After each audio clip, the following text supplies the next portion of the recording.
Decision Diaries. Welcome to Decision Diaries. Today on Decision Diaries, we are going to talk about the decision to go and see a total solar eclipse. And so we have one coming up. It is April 8th, correct? Is that correct? Okay, it's Yes. April 8th. The last one before this was in 2017. So I have with me two special guests, two friends who I have decided to make some of my best friends in my life, best decision I've ever made. Let me introduce one of my older friends. We met when our children were younger, Joe Grillo. And Joe Grillo is here because he is one of those friends that comes up with the best ideas of things to go do, interesting things to do. And he went and saw the last solar eclipse in 2017. So we have somewhat of an expert here. So say hey, say hello, Joe. I'll say hey, but I like to say hello. So yeah, thank you. So it was actually August 21, I think was the date of the last solar eclipse. Yeah. August 21st. Yep. Yeah. Okay. And then the other guest we have with us is Katie Curler. Did I say it right? You did. Founder of My Screen Time 2. So welcome, Katie. Tell us a little bit about My Screen Time 2. Thanks so much. I'm so happy to be here. I can't claim to be I cannot claim to be the sole founder of It's My Screen Time 2. I'm the co-host. So my co-host and I, we review TV and movies made for kids from the perspective of parents. It's always helpful to know what is good and what is bad when you sit down to watch something with your kids. So we do the dirty work for them. All right. And do you have a website? We do. Our website is myscreentime2.com. That's TOO. The letters, not the number. All right. Oh, that's important to say. Yes. So again, I always forget to mention my website, decisiondiaries.com. You can see our lovely hosts. I'll post some pictures, not from this recording, but I will post some pictures of some friends of you. And maybe, Joe, you'll share some of your pictures as well as Katie's sharing your pictures from when you went to see the eclipse. So let's start first with you, Katie. Have you seen a solar eclipse before? I've seen a partial solar eclipse. So the last one you mentioned, Joe, was in 2017. So I went out to watch that one. I wasn't in, do they call it a path of totality when it's a partial solar eclipse? Well, if you were outside of the path of total whatever that word was, eclipsodity. It's so hard, right? If you're not in that, you're not in that. So there is a path, right? So there's so many miles wide. Okay. That is the line of totality, right? So left or right of that line by a few miles, and you will see a total eclipse. As you get away from that, that's when you get to the partial. So most people see the partial. All right. So I know I wasn't in an ideal viewing spot. I was in Dallas, Texas for it, but I did go outside and see it with my eclipse glasses. My son was a baby at the time. I was really anxious about protecting his eyes, but he slept because he was a baby, and that's what they do, and they don't care about celestial events. Kind of like I found most of my friends to be, but we'll get to that later. Yeah, and in 2017, I think our children, Joe, were about 15 and 13? Ish, yeah, sure.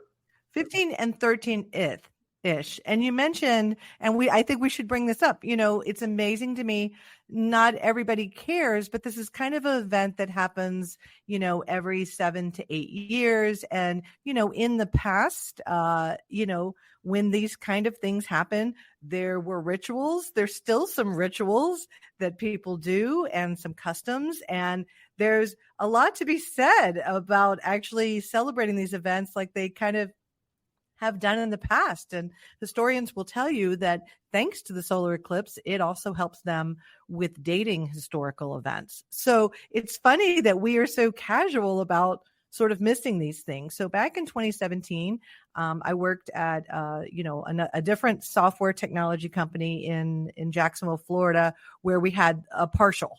right? And what's really interesting is I brought it up to my two teams and I was like, does everybody have glasses? Like, we're going to all walk outside as a team. Like, we're going to stop our work. We're going to walk outside.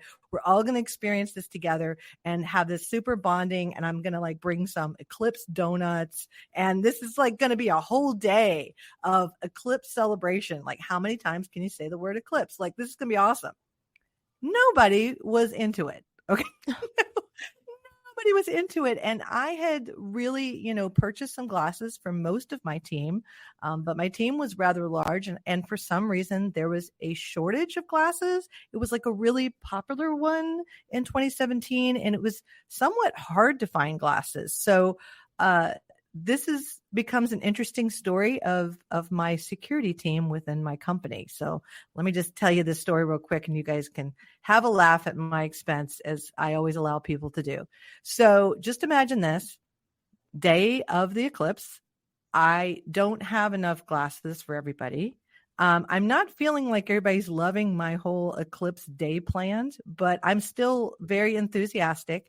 And I've dispersed the glasses that I've had to those that I feel are celebrating and everybody loved the donuts. Okay. So let's just say that the donuts were consumed, but the glasses were not like picked off my desk when I told everybody I didn't have enough. But I felt bad. So the glasses went to those that were worthy. Those that were giving me that feedback, Joe, almost like subscribing to my podcast, like give me that feedback.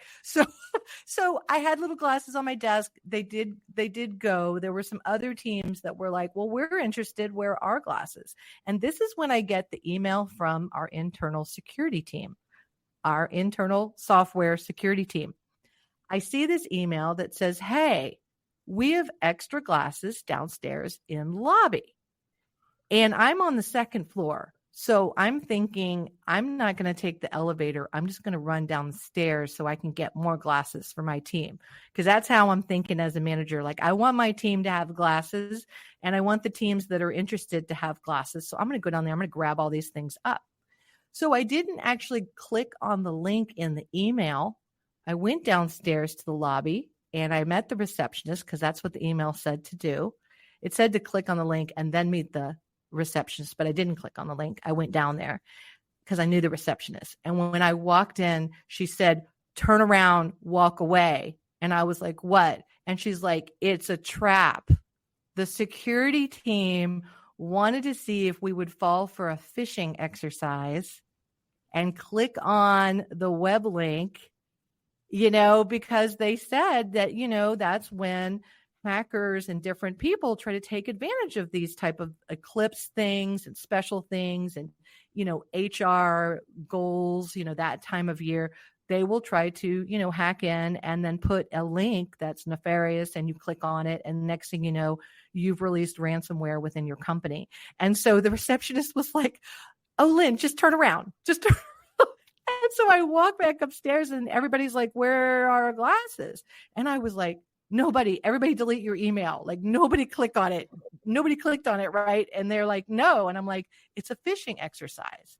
And they're like, man, that's just wrong. Like, that's just cruel. And I had friends on the security team and I'm like, you guys are just mean. Like, that's just mean. So that was my little internal security story that if you are out there right now and on April 8th, which is what day? What day is that? Is that a Monday? It's Monday. Okay. Yeah. Very scary for people out there on a Monday. If you see an email that says free glasses, free watching, free something involved with an eclipse, be careful. It could be a hacker. So that was my story. So Joe, you got excited in 2017. Tell us how that happened. Well, I'm a science geek anyway. You know me, so all things science, and I like to explore. I like to go places, So I'm typically the one that's finding those interesting or unique things to do. They're not always interesting to everybody. I learned, but on that point, you say that I did ultimately go by myself, right? But that doesn't mean that I was alone, not by any stretch of the imagination. So I did try to get all of my peeps here involved to see if anybody wanted to go with me. And I threw a pretty good carrot out there too. I don't know if you remember, I had the camper, the RV. So I said, we're going to get in the RV and we're going to drive just a few hours because the line of totality was so close to us. Yeah. And so I think that's what brought about the hardship in finding glasses here, right? That they were all off the shelf, they were gone because we were so close to it. So people are like, oh, it's going to be almost total here, but not quite, right? So, okay, so I didn't have to go very far. And I thought, okay, I've got an RV, just jump in there, we can camp out. I had a campsite that was right on the lakefront. So I backed right up to the lake. I had a dock that went out from where the camper was. I had like the best seat in the house for this event. And yeah, to my surprise, friends, oh, that's neat, Joe. Take lots of pictures. Have a great time. Family, no, I think I'm going to go to work instead. You know, the kids, hey, I'll get you out of school. Oh, we can get out of school?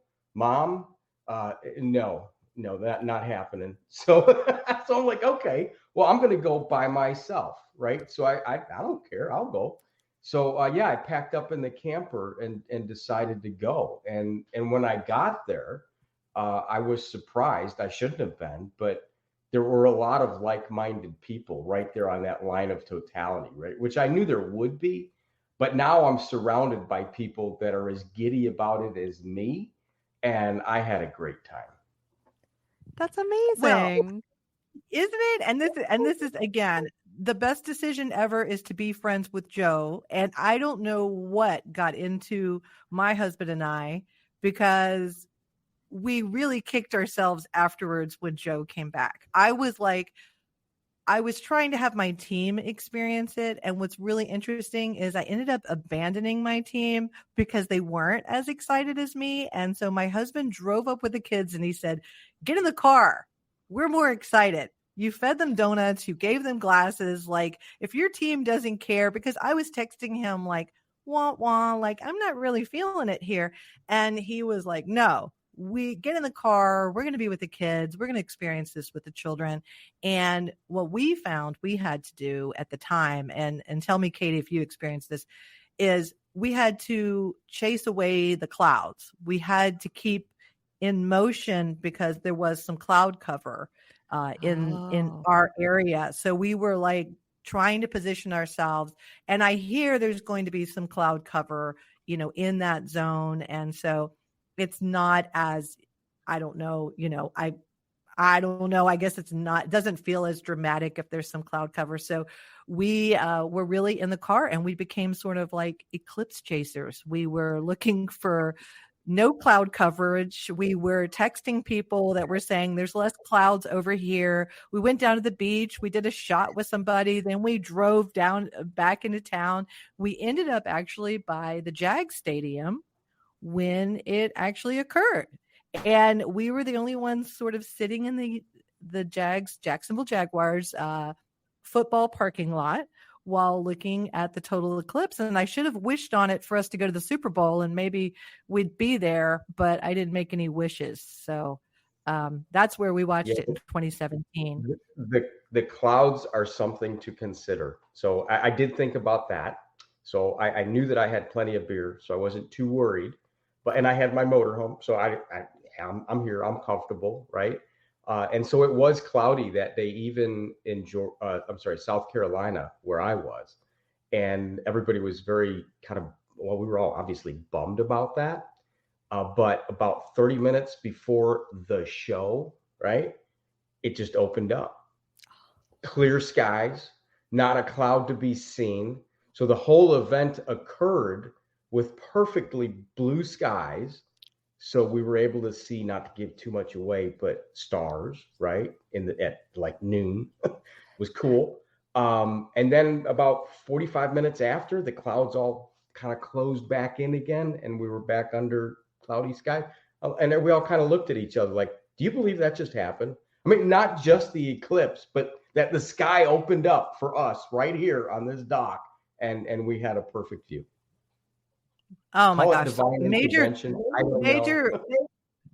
major FOMO happening right here. If I could go back in time, Joe, you would not be standing on that dock alone. We were I was complete not alone. idiots.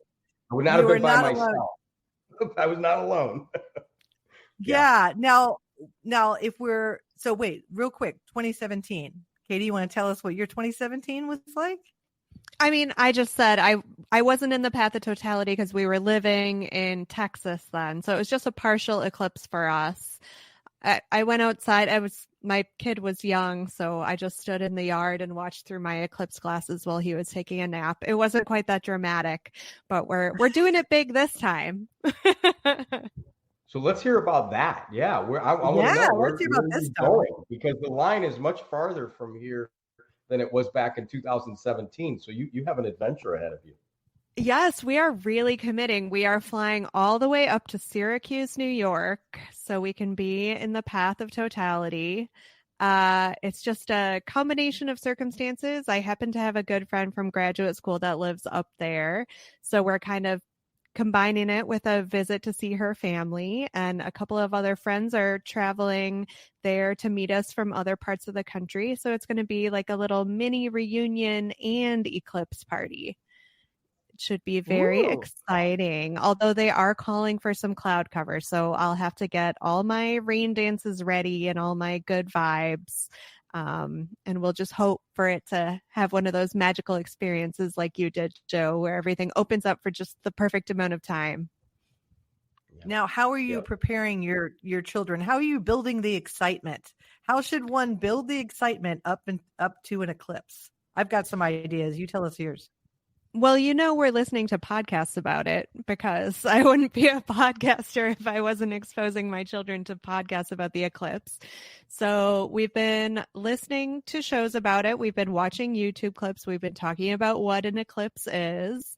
And I've been bringing it up all the time. Aren't you excited about the eclipse? Can't you wait to go see the eclipse? And it's just been on our top 5 topics of conversation for a couple months now, and more so as it's getting closer and closer.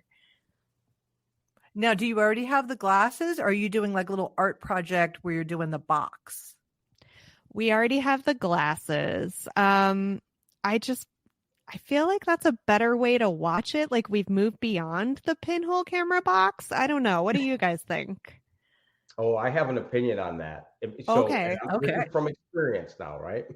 So the event is not particularly fast. It's dragged out and kind of slow, right? So the total eclipse lasts for like 4 or 5 minutes or so. So when you're standing there 4 or 5 minutes, it kind of feels like a long time. But all the leading up to it, the 30 minutes or so, 20 minutes, whatever it is, for the whole rest of it, takes a long time to evolve. So having that box, I think, would be cool, because it's something that you could just easily look at and reference and follow the progress of what's happening without having right. So I would encourage you to have the box.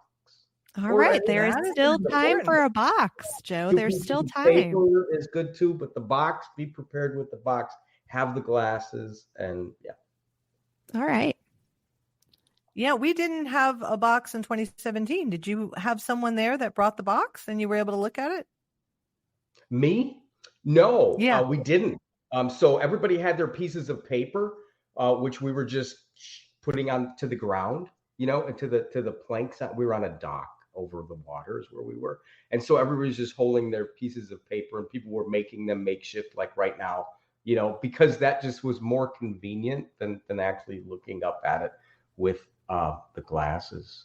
And you can kind of gauge the progress of the moon across the sun by looking at the paper, and it protects your eyes, so you don't have to keep the glasses on the whole time. Right. Yeah. So what you're seeing is the dot.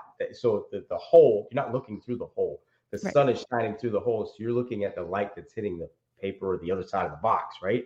And so you can clearly see the circle, and you can see the moon going across it and slowly covering it. And yeah, so I mean, it's like watching a sunset, right? So it doesn't have, it's about that fast. So it doesn't like, oh boy, it takes a while, but you can observe the progress for sure. Yeah. Now, I'm did a you little have any bit, rituals? sorry. Go ahead. Ask the next question. Sure. I'm just a little bit paranoid about my kids' eyes. So I was just going to say, we may have the box, but you better believe I'm going to be making them wear glasses the whole time. Absolutely. Yeah.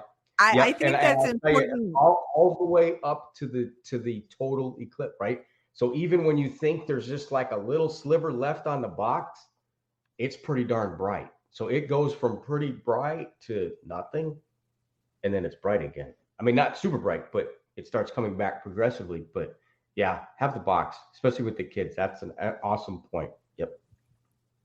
So let's talk about the fear that your children are going to burn their eyes. Okay, so anytime you tell children you must do this, and I've said this several times that I could have never survived an apocalypse when my children were younger, because the minute I don't even know if I could when they're older. The minute that I tell my kids not to do something, they are like, "Oh, that's the first thing I'm doing," and so I did find myself, even when they were 15 and 13, just like, seriously, like, this is serious. Like, I'm being serious. And sometimes that's hard for me because, like, oh, mom's serious. She's sarcastic serious. But I'm like, look at my face. I'm serious. It's going to burn your eyes out. Like, I just had to keep emphasizing, kind of the way that I'm emphasizing to my older son, he needs to do his taxes.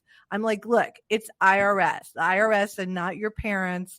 They don't care. The son does not care that you are a child who just doesn't feel like wearing your glasses. So good luck to you there. My kids weren't as young as yours, but I definitely, as a mom, understand the fear. And I believe that, back in the day when we were just all little in the 80s, even when our parents let us run around with knives and God knows what else, when it came to an eclipse, I mean, I think my mom really got pretty serious and was like, look at the box and only the box. I think she even put the box like on my head. She wasn't taking any chances. And she was like, here's the box. You must wear the box like this whole entire day, so you don't burn your eyes out. So that's kind of where I am. I would say the lesson there is, get your big mom, big dad voice on. That this, glasses are non-negotiable. Right. Non-negotiable. I think it helps to hear it from external authority sources that aren't mom. So that's where I think the podcasts come in handy. Like, it's someone whose voice they're used to listening to and trusting, and they're not going to disregard as easily as they might disregard mom saying, no, I really mean it this time. Wear your glasses. Now, we've talked about like what the kids can do, but there are fun rituals that the parents can do. So, Joe, you mentioned some cocktails. There's other rituals out there. Obviously, there's rituals of like ancient societies of interesting things that they've done. Anybody hear of anything interesting, or did you see anything interesting during your last eclipse, Joe? And Katie, you're doing a reunion, so I imagine there's going to be some cocktails of some kind, or some sort of festivities. I tried donuts as my ritual. I'm no longer with that team, so I can't bring donuts a second time. Yeah. So, well, I'm probably going to disappoint you here, but the most interesting thing I think I saw, I wouldn't call it a ritual, but there was a gentleman there who had just a monster telescope. Now that I did not anticipate, right? So he set this huge thing up on this monster tripod. It had to be like a tens of thousands of dollars telescope. I'm like, what are you going to do? But he did have the filter for us. I'm like, okay, all right. So we were able to look through this telescope. But for him, the telescope wasn't enough. He had a whole camera set up that was attached to this telescope. So this guy was really, I'm like, holy cow, right? So, and we did communicate for some time after this because he shared his pictures with me. And I have them. That's some of the pictures I can share with you.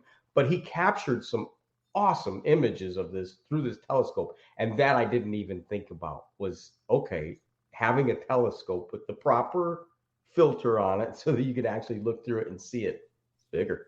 It was cool. Oh, that's a good one. I'm told there's also a filter you can put on your smartphone camera so you can safely view it that way. Okay, so don't tell the kids this, but we were using our sunglasses, literally our sunglasses over the phone, and we kind of got some pictures of it that way. Did you buy I that won't- filter, Katie?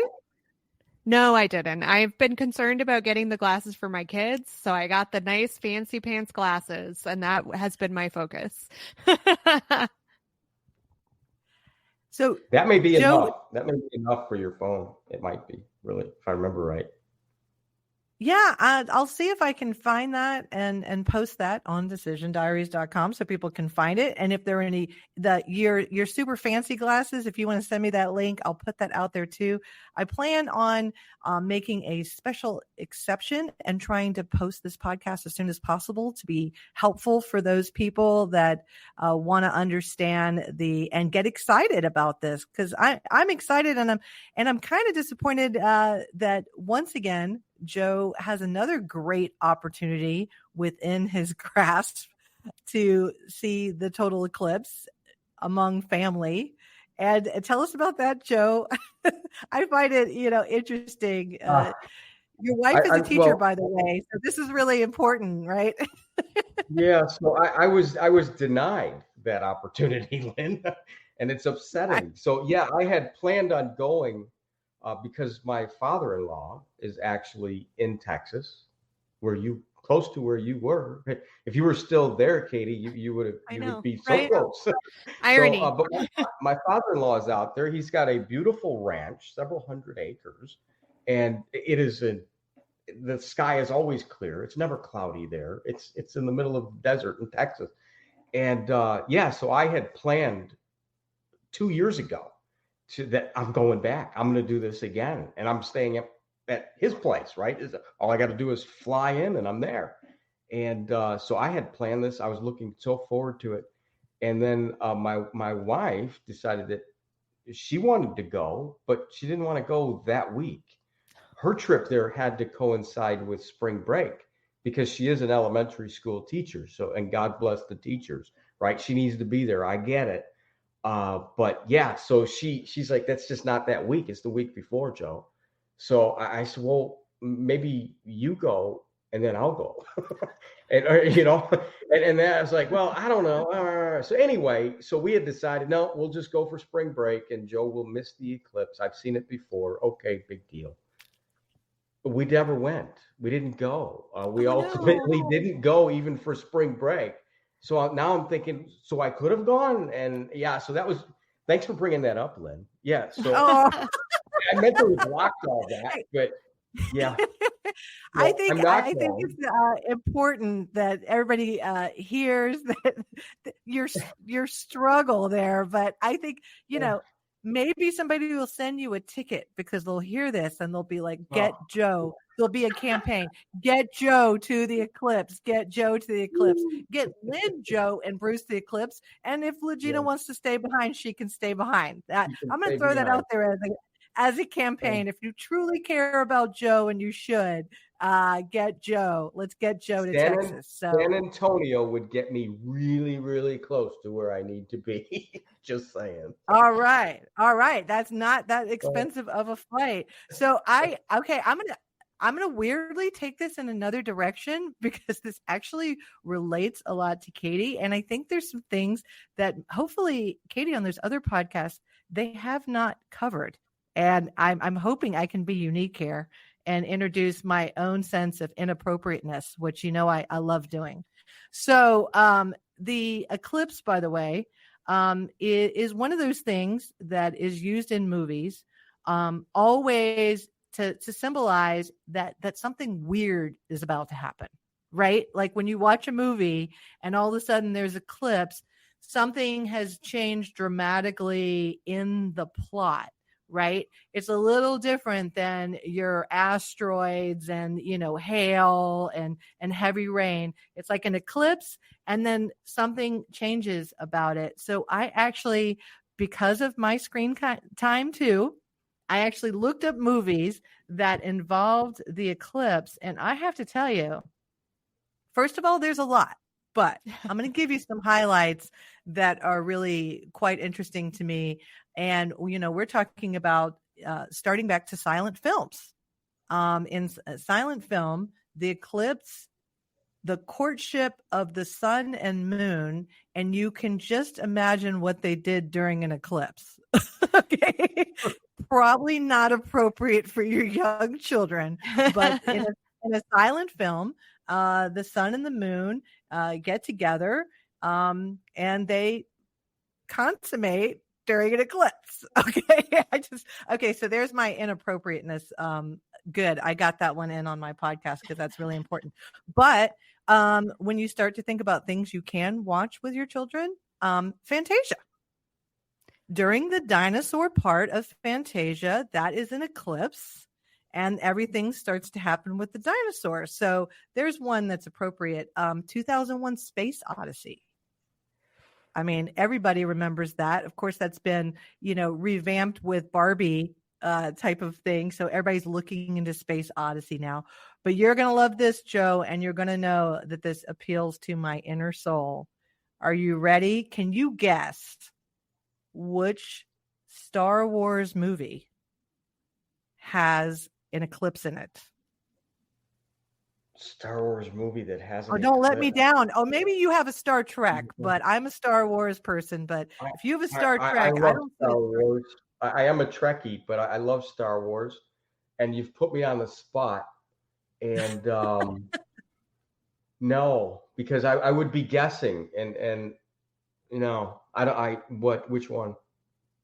Okay. Well, I use the internet and, some AI to get this, so don't feel bad. Rogue One, a Star Wars story, which is one of our favorites. And in this one, the Death Star creates the eclipse over Jeddah right before they blow the place apart. Yeah. So again, so we're another talking one. eclipse-like, not an actual eclipse. Oh, okay. Well, Yes. I mean, but it's Star Wars, so everything goes back to something. Now, if we're going I'm excusing myself on that one, Lynn. I am excusing myself. I no longer feel horrible. I'm okay. Yeah, because that's not quite an eclipse. Yeah. Okay. If we're gonna get very eclipse-ish, Laura Croft, Tomb Raider. Okay. The Land Before Time, the Great Long Neck Migration. The dinosaurs migrate during a solar eclipse, a real solar eclipse. And then let's see. Let me give you another one. I mean, there are quite a bit, and some of them are obviously around apocalyptic type of things. But one that's interesting, very recent, 2022, Avatar, The Way of Water. An eclipse occurs during a pivotal moment in the final battle of the film. So I don't know. Have you reviewed any of these on your podcast at all? We haven't. We tend to stick mostly with the newer releases, and we also tend to stick with things made for like elementary school kids and younger. And yeah, so we haven't really reached back to some of those older like Fantasia or The Land Before Time. It's interesting that they both have to do with dinosaurs, though. I thought we had all come to a consensus. No, not all of us, but I thought the scientific community had largely come to a consensus that it was an asteroid that was responsible for the climate change that ultimately killed the dinosaurs, right? That's where we're at. Why are we introducing all this eclipse imagery in there all of a sudden? I think again, I kind of read about this because I was interested in what films and different things and what eclipses mystically have symbolized, right? And really how film directors are using this is a moment when the audience almost closes their eyes, and when they open back their eyes, the scene is so dramatically different. And I know you could probably do that, with an asteroid and dust, but they were probably just being more dramatic and going, completely dark.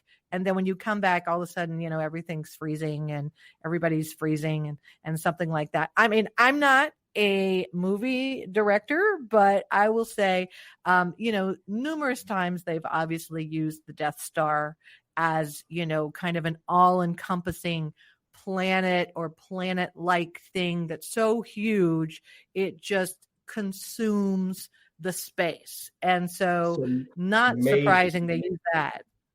Right. Yeah. And it's a blackness that consumes all light. That is the evil empire, right?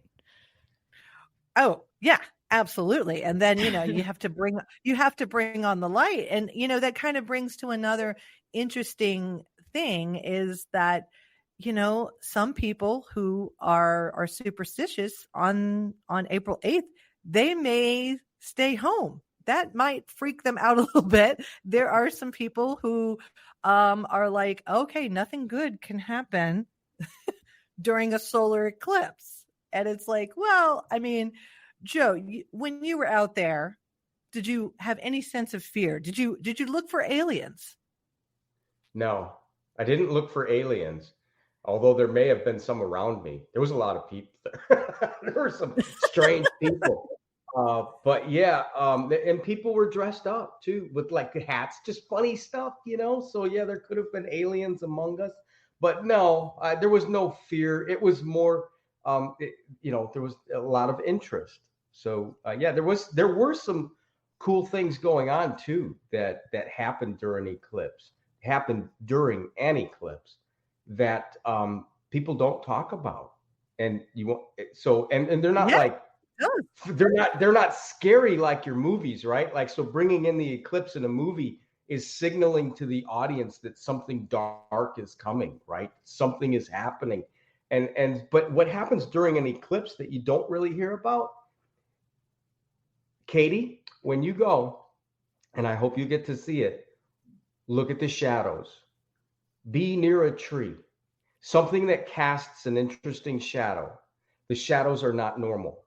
They're not normal. It's not that they're not as bright as they were, like you might think. They're different. I'm not going to tell you how different because I want you to be surprised if you get to see it. But the shadows, I spent more time looking down at the shadows than I did looking up at the sun. I won't tell you why. I am so glad you brought that up because I remember that now. I remember that we were chasing the shadows. Yeah, I remember that. I won't give it away either, but I think that is a great teaser for, something that you don't normally see. You also mentioned the temperature. We talked about that. Yeah. Everybody looks at the sun and it's all about the sun and the moon and all that, but take a minute and look down. All right. I'm intrigued, definitely. Yeah, you'll have to report back to us and tell us what you saw, and hopefully those clouds part ways. Any other eclipsey things? I didn't look up like any sort of complete ancient rituals, if you will, but I do know that the eclipse has helped date things. Date art in particular, because lots of art was created when you weren't understanding what was going on, and you're trying to document it in art and in pottery and in different places. I mean, it just shows up throughout history, and so it is consistently a historical event. And so I encourage people to be a part of it, even if you're not near that. Know someone else who is. Get those pictures. Joe's going to give us those pictures. If you imagine when you're there and then this happens, and you just think back, okay, what if I did not know that the sun is the sun? What if I did not know that the moon goes around the earth? What if I did not know these things, right? Which there was more time humans on this earth did not know what these things did than they do know what they did, right? So there was a lot of people around on the planet a long time before that. So all those people experiencing this thing, when I sat there during this and thought of it from that perspective, mind blowing. I mean, it would send me back to the cave for sure. Something very different is happening. You can't mistake it. Not knowing what these things are, that it would be just, for many people, I could see it being a complete terror. Yeah. And then how would you know? Right. Yeah. And then how would you know that like tomorrow the same thing wouldn't happen, right? You'd come out of your cave or wherever and you would walk outside. You'd be like, oh, okay, things look kind of okay today. Let's see how Right. today goes. And then you So go you out would there pass the that next story day. on, right? You would pass that story on tomorrow. They would pass it on next month, next year, 10 years from now. It might be 50, 60, 70 years before it happens to your little canyon ever again, And so it would be some story that obviously changed over time because it got more dramatic with each telling, right? And so by the time it happened to you again, you would be expecting this thing, but the explanation for it would be outrageous because of all of this. So yeah, so you can see how the rituals that you talked about maybe came about just based on some story that changed over a long period of time, because people back then weren't chasing the shadows, or they didn't have the internet to tell them where the line of totality would be, and they would go see it there again 7, 8, 9, 10 years from now. So they had to wait maybe 100 years before they saw it again. Yeah, yeah, because they didn't move that far and they didn't know they were in Sorry, where they did I go a were. little too deep there? Did I go too deep? No, I in mean, fact, yeah, go ahead, Katie. It's so I was going to interesting. say, just to add to your depth, even with the knowledge that we do have as to how and how eclipses work and what they are, it is still like ultimately an invitation to sit there and consider your insignificance in a giant universe. Oh, yeah. Which it can be troubling and can be a reason why people might choose not to celebrate an event like this. Any sort of big celestial event can invite those more introspective questions. Oh, True. I think everybody should address that. I think that it's good sometimes to realize the universe is out there. And, as you were mentioning, the storytelling behind it, I think, that's another reason why there's so many movies. But there's also, been documentaries and movies where people have used the eclipse as a sign, right? Either in some religious way or in some sort of community rally, this community leaning towards this, I know when the next big thing is coming. And so there's that type of people that understood it and could anticipate it in a way used that to their advantage to either gain a flock or a following or a religious cult following. I also imagine, I hate to say it, but I imagine Area 51 becomes really popular around this time to see if anybody is returning back from whence they came.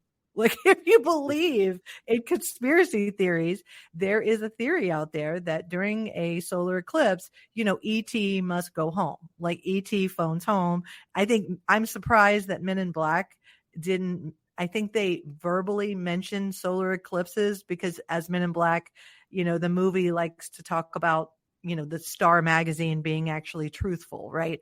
I think at one point Men in Black mentioned that, during a solar eclipse, like, people's aliens, official intergalactic aliens visas expire and they somehow all have to get on a ship.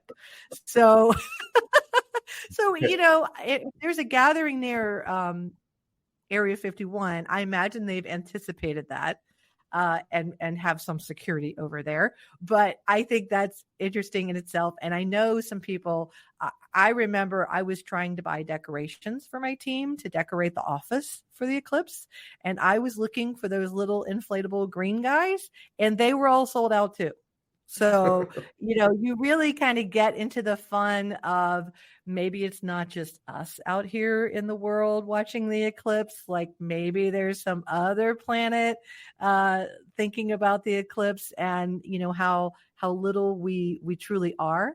And, think about our ancestors who didn't have the internet. I'm one of those people. I'm actually somebody who didn't have the internet growing up like our children. And, I had to hear about it from school, and I had to wear a box on my head. Well, I guarantee you, somebody somewhere is going to wrap their skull in tinfoil on the 8th. Yeah, I would love those pictures. All right. Okay, so as we're kind of wrapping up, I think I'm gonna refer here to Joe because I think you need to summarize some of your best tips. And that includes, Mm. a good cocktail or, anything else about the way you sort of watched it, knowing what you know now. Give us a So couple of yeah, the I think we've talked about several of those things. So chairs, have chairs because it's a long drawn out thing. It really does take a little while. Don't be expecting like a fireworks show that's like, oh, there it is. Hey, check it out. It just gradually comes on and then gradually goes away. It takes the same amount of time to stop as it does to start. That's interesting. So yeah, have a chair and be ready for, make a day of it.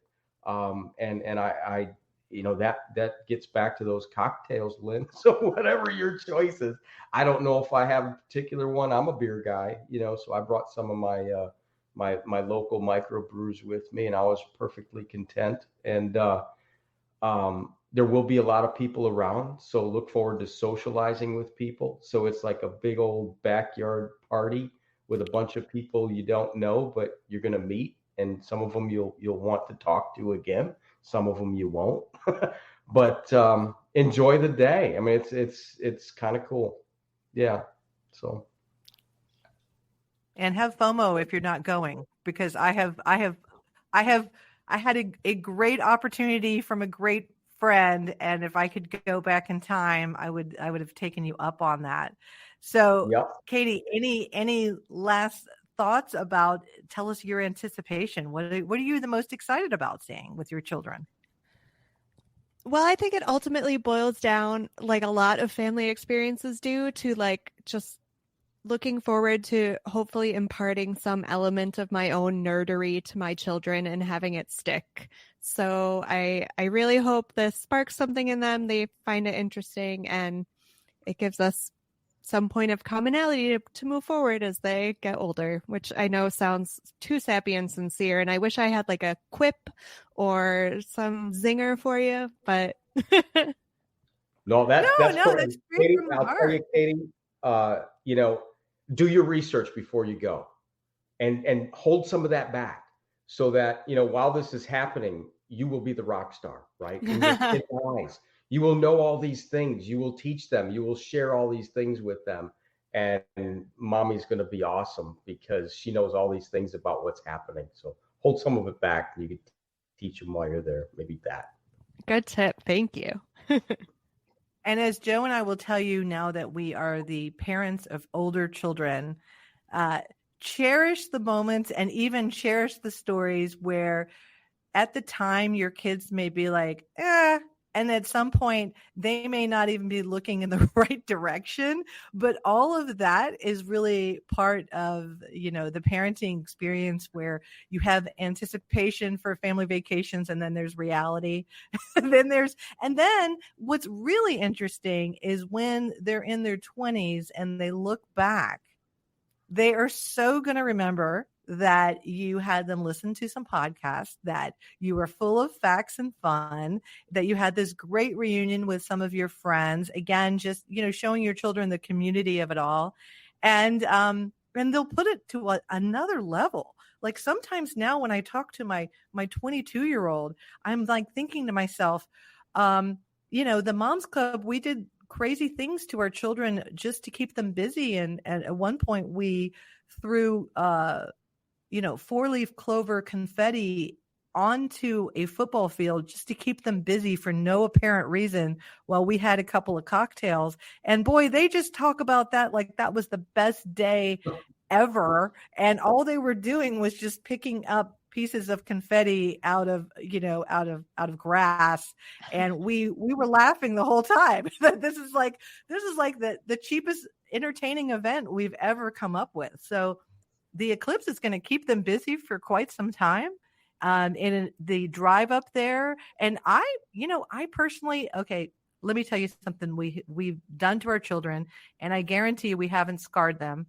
I know they're going to need counseling, but that's okay. That's okay. So some of the things that we do is we make up fake facts. Okay. And those are so much fun to make up fake facts. And you say it with such confirmation and such authority that you actually get them to believe it for a while. And depending how old your children are, this is a fun game. And and so, some fun facts, you just kind of randomly come up with some fun facts, a little bit outrageous so that there's somebody there that's like, Katie, is that really a fact? And then you just kind of wink at them. And then later on you tell the kids, no, that's just funny. Like that's just something I made up, right? And we have tons of those. And actually we have a friend of ours that he sends out daily made up facts to his children in their 20s still. So, this can become a tradition of is mom an expert or is mom just funny? And I by no means was ever an expert at anything. So I went for funny and sarcastic and, as I mentioned before, slightly inappropriate. And my kids are okay. I think they have figured out what I made up in the past and what I made up at their, for fun while I was, enduring parenting. So, so that is my tip for people who are watching the eclipse with their children. Just make up an alien. I don't know. Give them a name. I mean, just make up something. And if they haven't watched E.T., you could just literally just use stuff right out of the movie. I mean, if they haven't seen those things. So, okay. So I think with that, with my bad parenting advice, as always, I will wrap this up unless anybody has anything that we feel like we did not cover when it comes to eclipses, because I didn't want to leave anything on the table. No, this is great.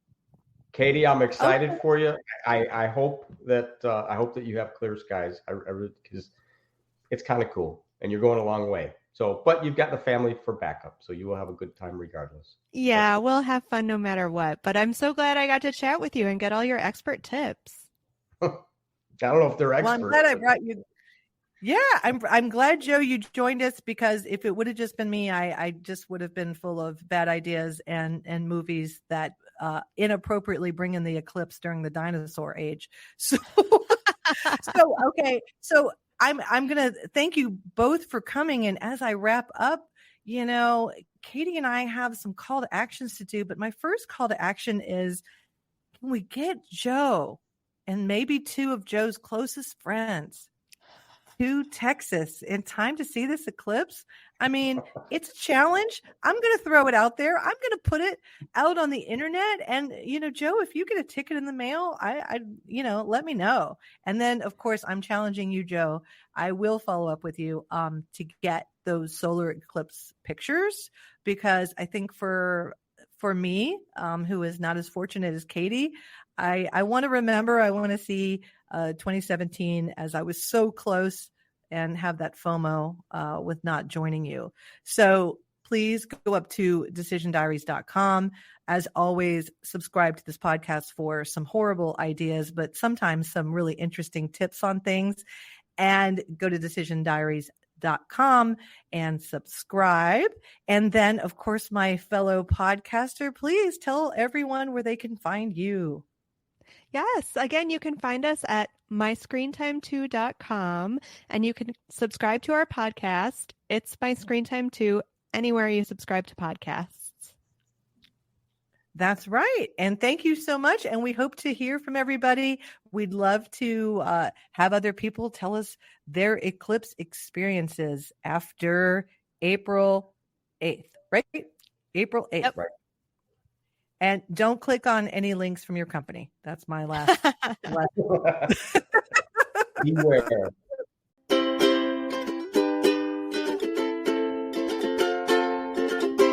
Decision Diaries.